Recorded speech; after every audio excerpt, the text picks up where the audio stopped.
Donc, on arrive au filtre essai.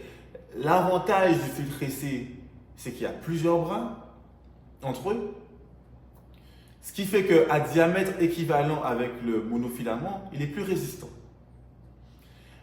L'autre avantage de ce filtre essai, c'est qu'on peut beaucoup plus facilement faire des nœuds parce qu'il n'a pas de mémoire de forme comme le monofilament. Donc, quand on est dans un organe profond, pour faire des nœuds, c'est beaucoup plus facile pour le chirurgien de faire ce geste.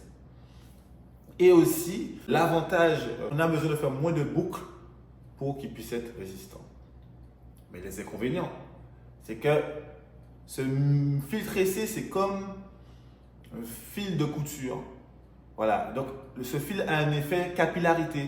C'est-à-dire que tous les liquides biologiques vont remonter au niveau de ce fil et créer du coup des microdépressions infectieuses possibles. Ce qui veut dire que dans un milieu infecté, on ne va pas utiliser ce fil car c'est là où on va se retrouver avec des infections de parois abdominales, des infections de cicatrices au niveau de la peau parce que les germes adorent les corps étrangers au niveau du corps humain. Donc maintenant qu'on a vu qu'il y a les monofilaments et les filtres essai, elles ont deux autres caractéristiques. Elles peuvent être résorbables ou non résorbables.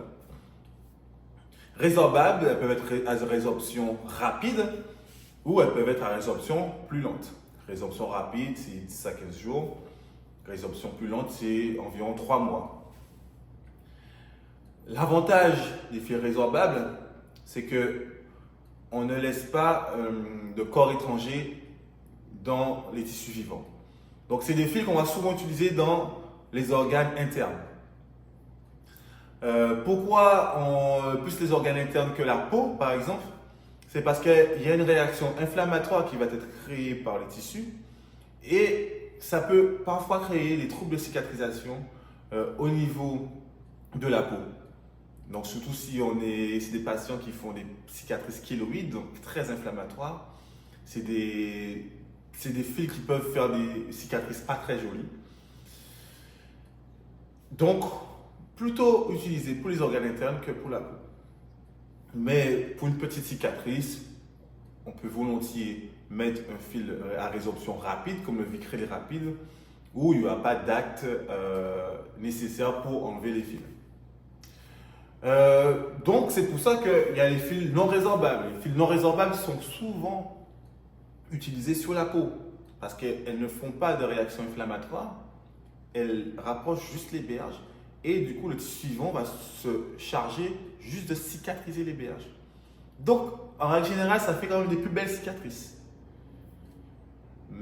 On peut parfois l'utiliser au niveau des organes internes si on ne veut pas justement que ce fil se résorbe. Donc, par exemple, les chirurgiens cardiaques vont l'utiliser pour maintenir une valve mécanique ou une valve organique. Déjà, le fait de mettre un corps étranger, donc mettre un fil en plus, ne va pas poser problème.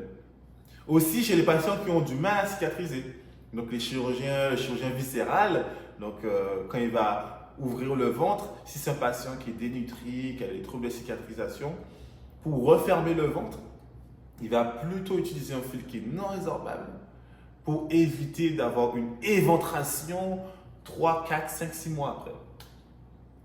Donc voilà, donc gardez ça en tête. Fil résorbable, c'est plutôt pour les organes internes, comme ça on n'a pas de geste, on ne laisse pas de corps étranger à l'intérieur du corps et il n'y a pas d'acte, on n'est pas obligé d'aller enlever ce fil à nouveau.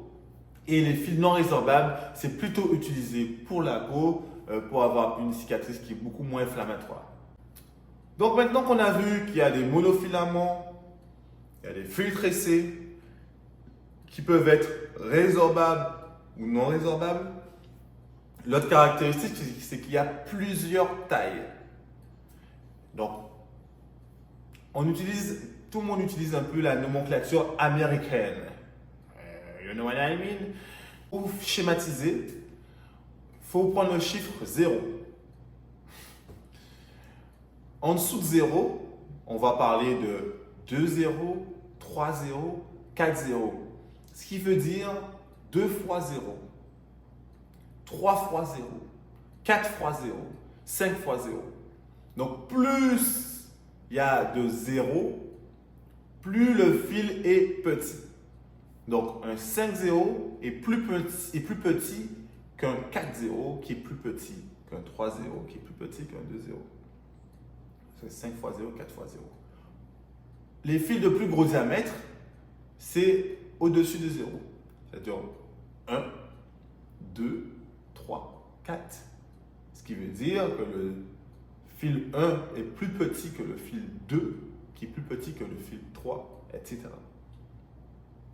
Donc, pour vous donner une ordre de grandeur, le diamètre 0, c'est une épaisseur de 0,35 mm environ.